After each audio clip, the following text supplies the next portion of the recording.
सामाजिक कार्यकर्त्या अंजली दमानिया यांनी याबद्दल प्रतिक्रिया दिली आहे, पाहूयात. अंजली दमानिया ताई आहेत, आपण त्यांच्याशी बातचीत करूया.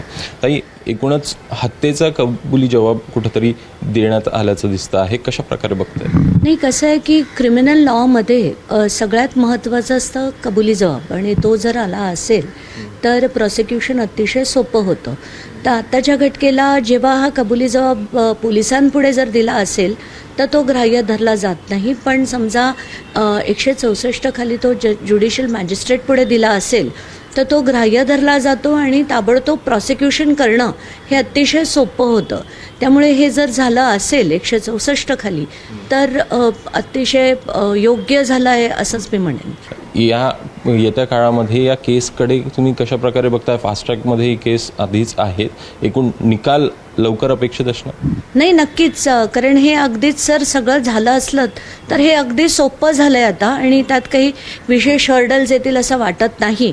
मला फक्त एकाच ठिकाणी हर्डल वाटते, कारण काल पण जेव्हा उज्ज्वल निकम म्हणाले त्याच्यात त्यांनी टोळीचा मुख्य हा सुदर्शन घुळे दाखवला आहे, आणि मला ती गोष्ट फक्त खटकते की कराडच्या मार्गदर्शनाखाली झालंय, पण टोळीचा मुखिया हे सुदर्शन घुळेला दाखवलंय, कराडला दाखवलेलं नाहीये. ही एकच गोष्ट मला फक्त खटकते. कुठेतरी मुंडेंचं पण संबंध आहे तसा आरोप आपल्याला होताना दिसतो आहे.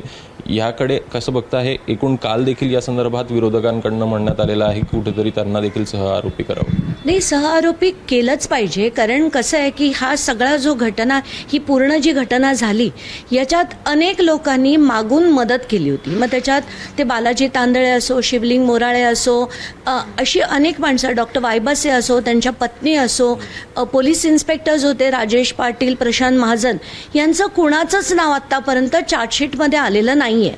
आणि ते सहआरोपी करा अशी जी आमची मागणी होती ती का आहे? कारण या सगळ्यांना गाईड करणारे, व्हॉट्सॲपवर चॅट असणारे हे धनंजय मुंडे होते, म्हणून यांना सहआरोपी केलं जात नाही आहे. यांना जर सहआरोपी केलं गेलं, त्यांचे फोन जप्त झाले, तर हे हात सरळ धनंजय मुंडेपर्यंत जात आहेत असं हे जे वाटतंय, त्याच्यावर कुठेतरी पडदा घालण्याचा प्रयत्न होतोय, आणि तो होऊ देणार नाही.